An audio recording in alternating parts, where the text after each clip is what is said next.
Hello, it's Mr. Olson out in nature, and here we are at Hot Creek, California, where we see the Mammoth Creek flowing through, and this section is called Hot Creek because of these marvelous hot springs, which are a beautiful neon blue, and the white deposits you see on the waterfall there and around the pools, and indeed sprinkled around, those are travertine, which is calcium carbonate.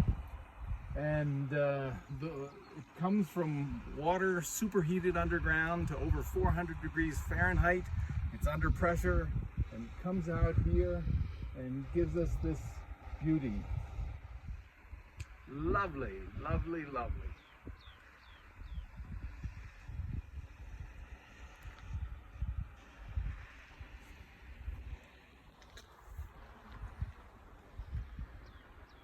Unfortunately, soaking and swimming is no longer allowed in those beautiful blue pools.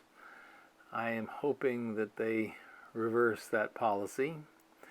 What you do see is quite a bit of fly fishing.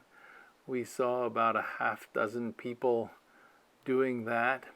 And the interesting thing is you're not allowed to take the trout. It's catch and release with barbless flies only. And in the little green band around the water, there's a lot of life. We saw a whole bunch of insects, including dragonflies. Lovely.